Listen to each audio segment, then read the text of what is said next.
In the winter of 1944, while the world believed the Allies were relying solely on firepower, steel, and manpower to push across Europe, a very different kind of unit quietly crossed the English Channel, one built not on brute force, but on imagination. The men stepping onto French soil carried sketchbooks instead of rifles, paintbrushes instead of bayonets, and the knowledge that their mission would never be sung in parades or printed in headlines. They belonged to the 23rd Headquarters Special Troops, a group later whispered about as the Ghost Army, an entire battlefield illusion designed by artists, architects, set designers, sound engineers, and radio magicians whose job was not to fight the Germans, but to fool them. Their arrival was secret, their orders more strange than most soldiers could imagine. They were to impersonate entire divisions of the United States Army, shifting across Europe like shadows, leaving behind makeshift armies made of air and rubber.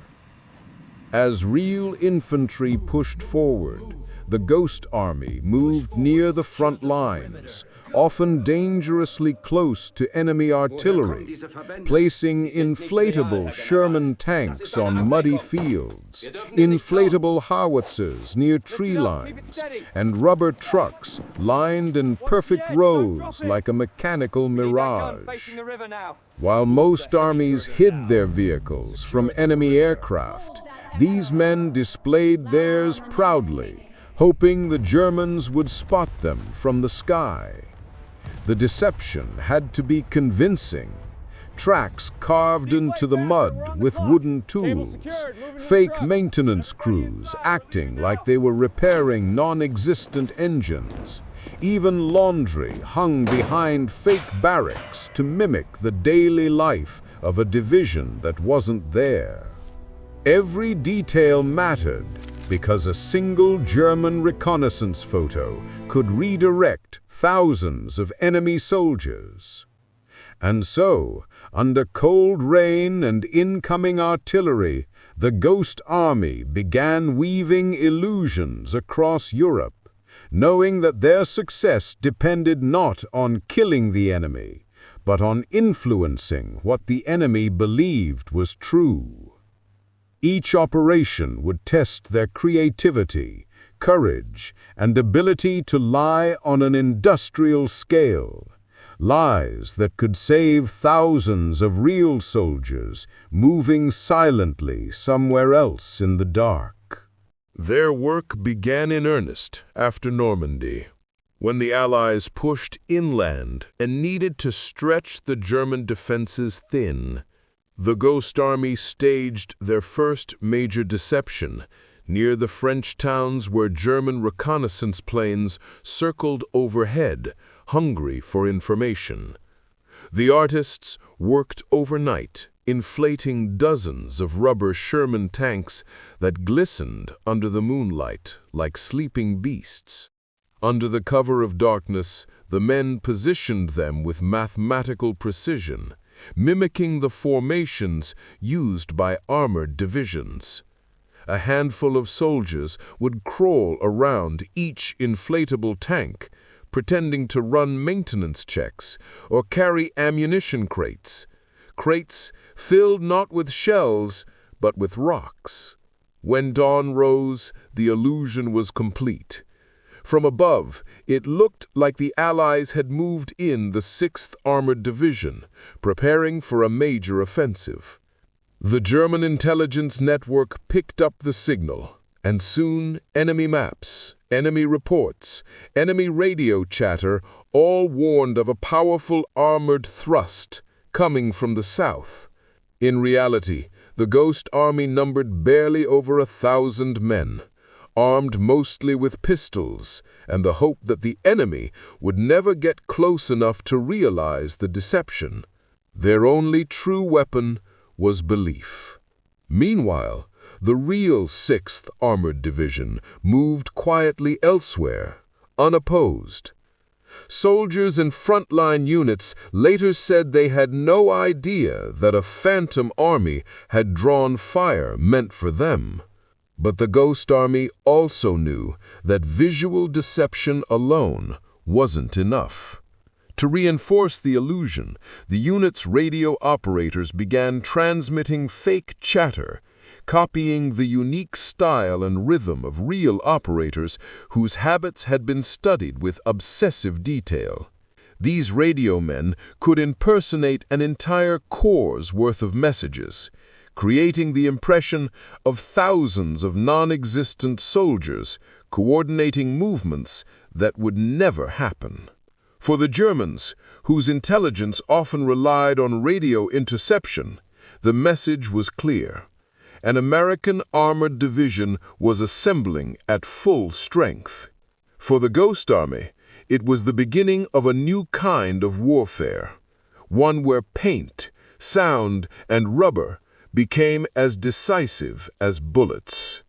But perhaps the most haunting element of their deception was sound, a weapon capable of creating entire armies in the listener's imagination.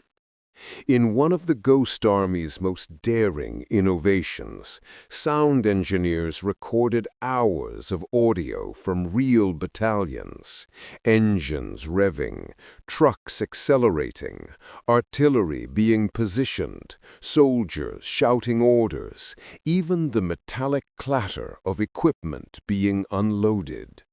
These recordings were layered and mixed into powerful soundscapes, then blasted through massive speakers mounted on half-tracks that roamed along forest edges and muddy roads. At night, the sound could travel for miles, echoing across fields and bouncing between ruined stone buildings, creating the illusion that thousands of troops were massing. German patrols, listening from the dark, believed they were hearing columns of tanks approaching, convoys moving into position, and battalions preparing for an attack. Many times, German commanders repositioned defenses based solely on the noises drifting through the night. And yet behind those thunderous illusions were only a handful of men huddled inside a truck, praying they wouldn't be spotted. Every sound operation was a risk. If the Germans ever reached the source, the illusion would collapse instantly.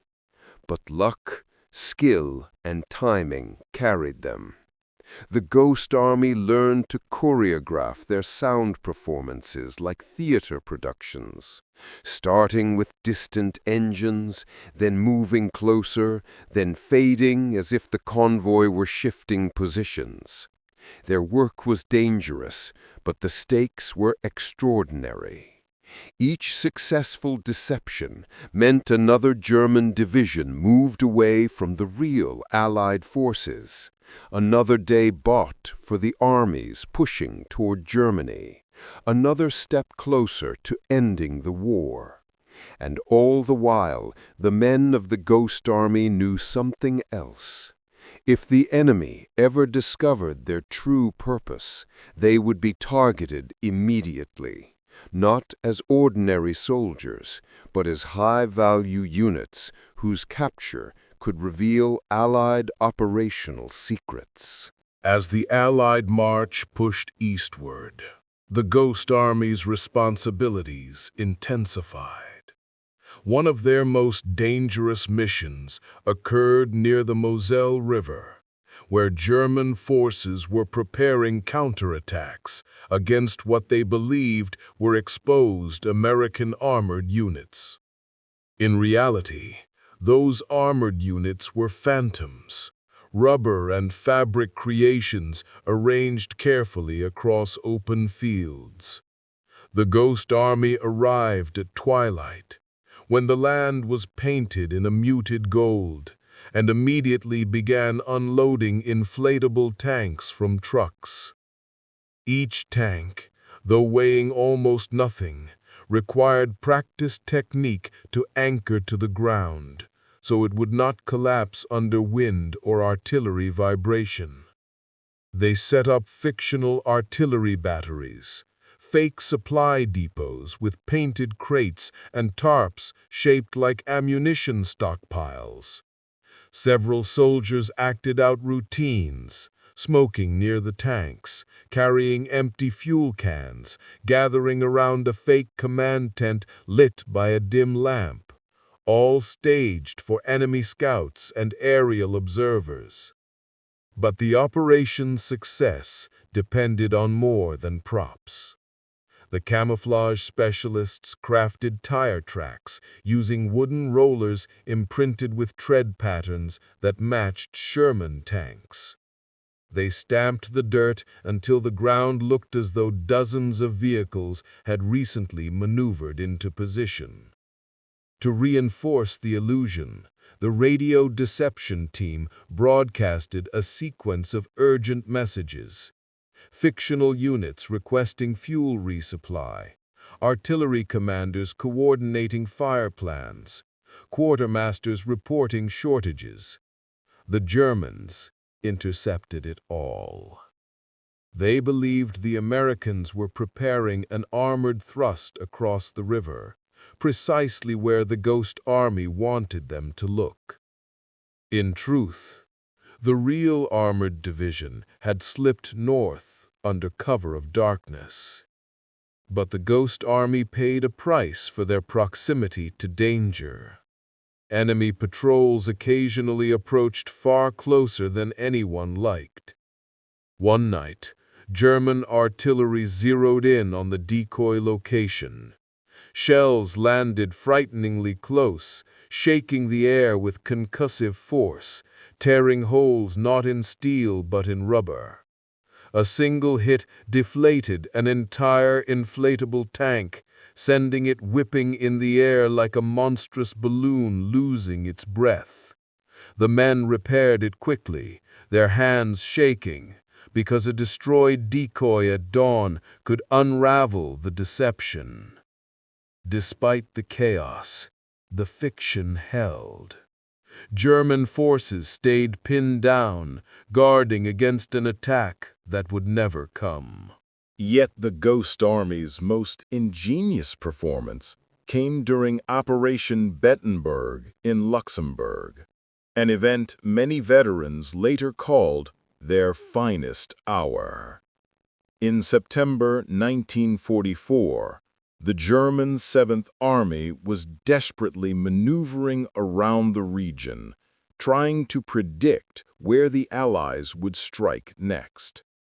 The U.S. command needed to relocate the 4th Armored Division, but moving it openly risked drawing German attention. So the Ghost Army stepped in, tasked with impersonating the entire division while the real unit slipped away to reinforce another front.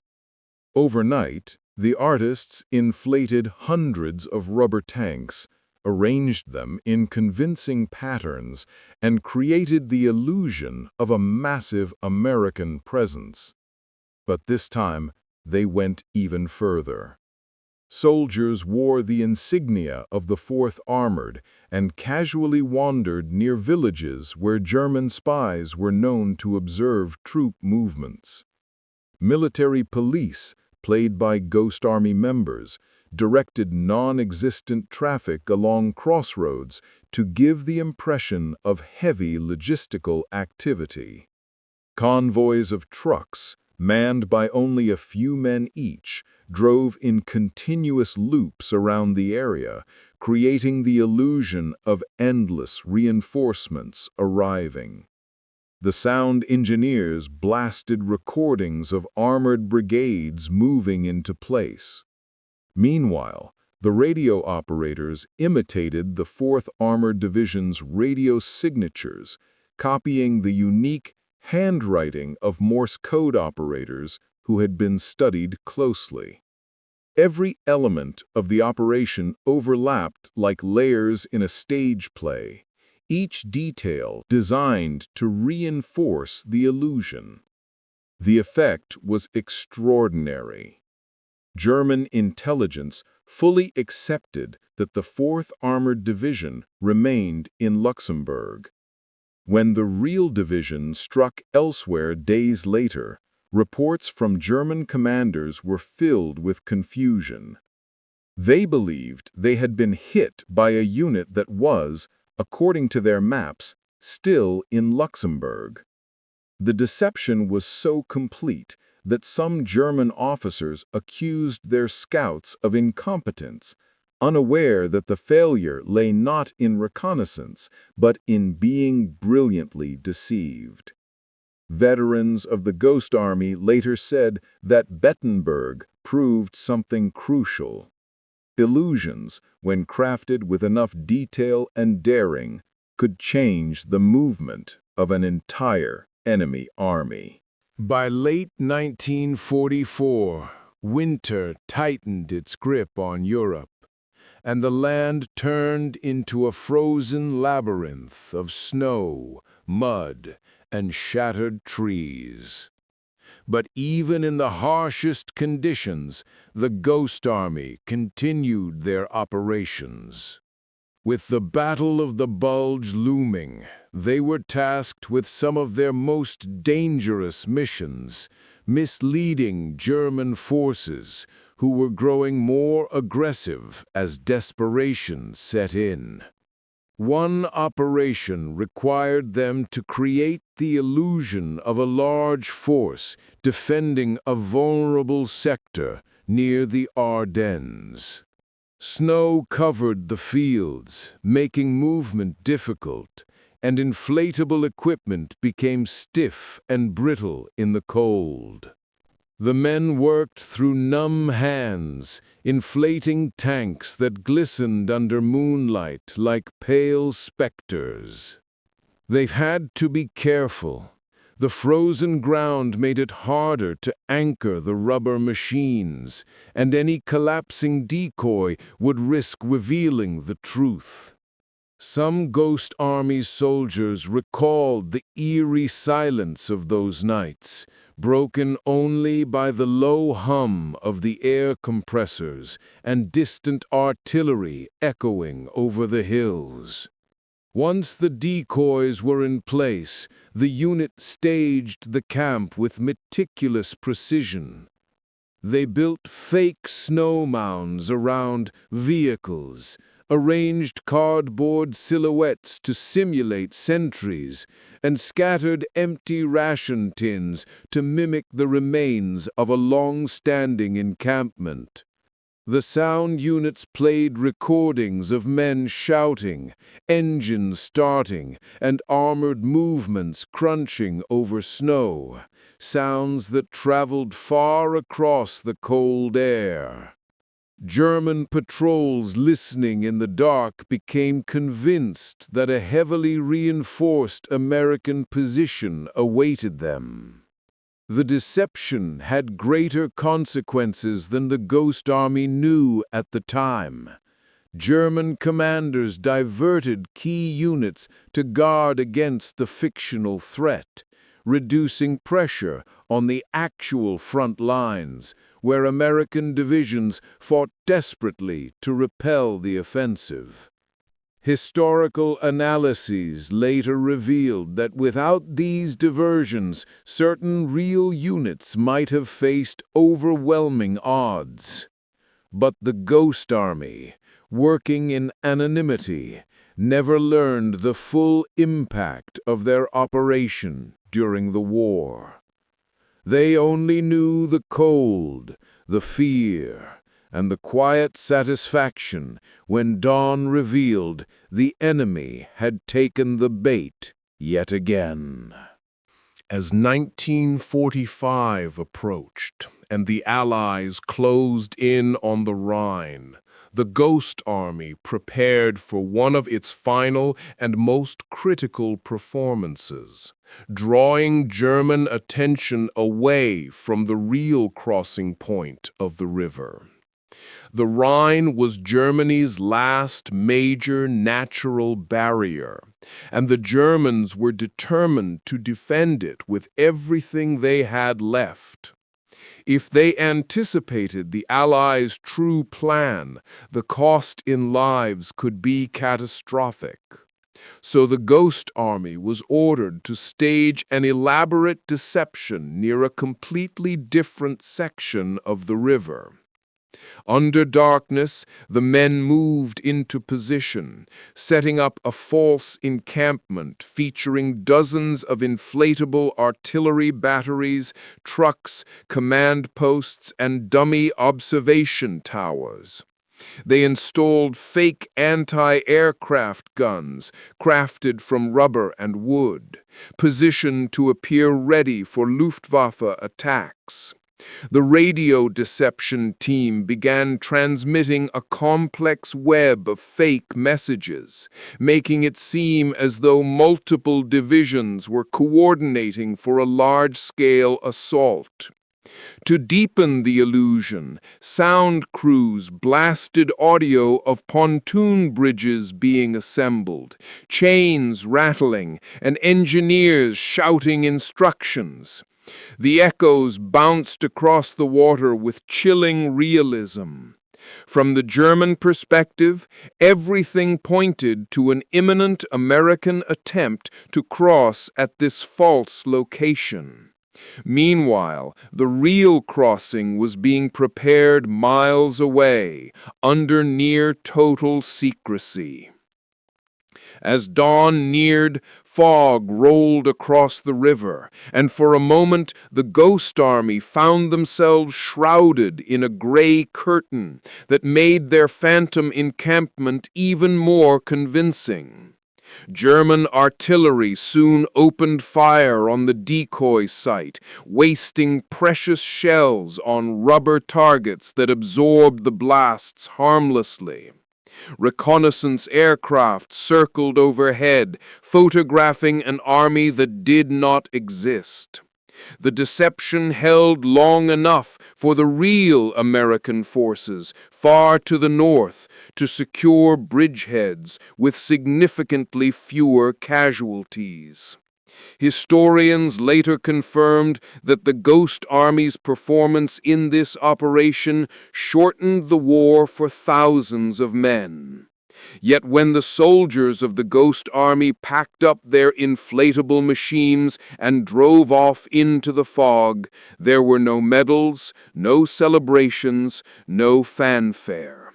Just the knowledge that they had once again defeated the enemy using nothing but creativity, courage, and the power of illusion. As the Allies advanced deeper into Germany, the Ghost Army's deceptions became even more daring, often unfolding within earshot of German patrols who were increasingly desperate and unpredictable. In these final months of the war, the unit found itself performing rapid-fire illusions, sometimes moving 3 or 4 times within a single week. One operation took them near the shattered outskirts of a German town that still smoldered from recent fighting. The men arrived in darkness, stepping over rubble and burnt vehicles as they set to work in the cold night air. Inflatable tanks were hauled into position, some nestled between skeletal walls of destroyed houses to mimic armored units taking defensive positions. The artists painted new details onto the rubber surfaces, hastily brushed mud streaks, patches meant to look like improvised armor, even false damage marks to make the decoys appear battle-worn. The sound crews rolled out their equipment and filled the night with orchestrated chaos. Engines roaring, metal scraping, shouted orders echoing down ruined streets. The radio operators added their own layer of deception, simulating entire chains of command, discussing objectives, reinforcing the illusion that a hard-hitting American division was settling into the ruins for a major stand. But the most dangerous part of the operation came when German scouts moved unexpectedly close. The Ghost Army soldiers saw shadows shifting behind broken walls, silhouettes that revealed enemy eyes studying the scene. If any scout got close enough to touch the decoys, the illusion would collapse instantly. So a small group of Ghost Army men put on convincing performances, acting like seasoned tank mechanics working under pressure. They carried tools, shouted instructions, and pretended to strip engines that didn't exist. Their courage held the line, just enough to keep the Germans from approaching. Before dawn, German forces repositioned, preparing for a counterattack against the imaginary American armor. By the time enemy artillery began shelling the decoys, the Ghost Army had already vanished, leaving nothing behind but torn bits of rubber and footprints fading in the dust. The deception had bought precious hours for the real American forces advancing elsewhere, and once again the unit disappeared like ghosts into the night. Despite their success, the men of the Ghost Army lived with constant fear. Fear not only of enemy fire, but of exposure. Unlike regular soldiers, if they were captured, their mission would reveal critical Allied strategies. Many carried pistols, but knew they would stand no chance in a full engagement. Their protection was anonymity and speed. They traveled in unmarked trucks, moved like shifting silhouettes across the front, and left no trace of their real identities. Yet, even under this pressure, moments of humanity emerged. Some of the artists sketched in their journals between missions, drawings of ruined towns, faces of refugees, and quick studies of the inflatable tanks that had become their strange companions. Musicians among them played harmonicas at night to calm nerves, the soft tunes drifting across camps made of rubber and canvas. The men forged deep bonds because they lived in a world where every operation demanded absolute trust. If one man slipped, an entire illusion could fall apart. Their camaraderie became their armor. Still, the emotional strain was heavy. They watched real soldiers march past them, wounded men returning from the front, exhausted infantry heading into danger, and felt the complicated weight of fighting a war without firing bullets. Some wondered whether they would ever be recognized, or whether their stories would remain buried in classified archives. But others believed their work spoke loudly in silence.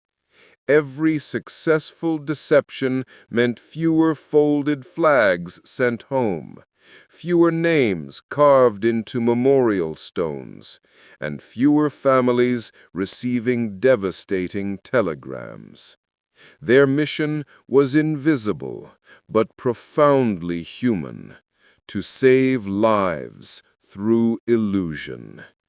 As the war neared its end, they grew more aware of how much depended on their strange craft. They knew that history often forgets those who fight with shadows, yet they carried on, shaping the battlefield with imagination, even as the world around them crumbled.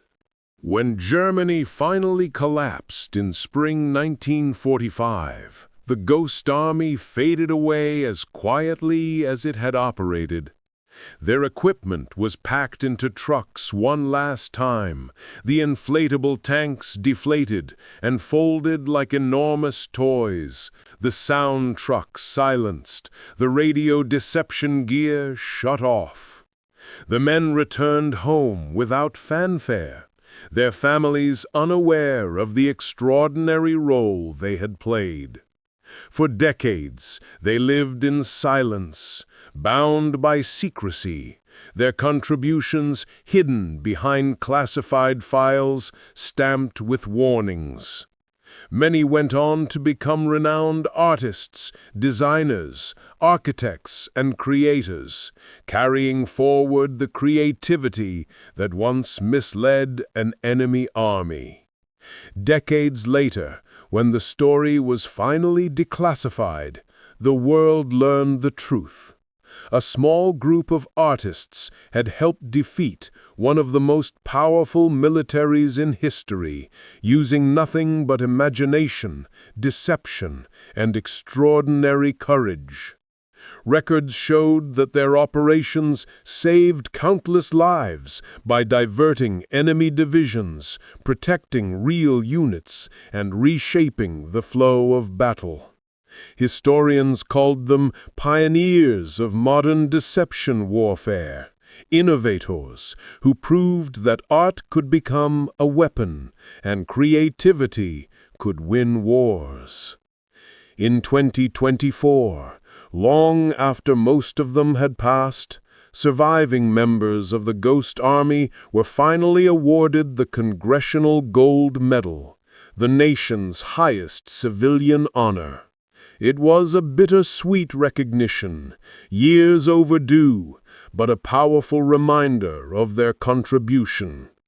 Today, their legacy endures in military deception units around the world, in textbooks studying psychological warfare, and in the quiet reverence of those who understand how deeply they shaped history. The Ghost Army fought not with bullets, but with brilliance, turning empty fields into fortresses, silence into armies, and illusions into life-saving shields.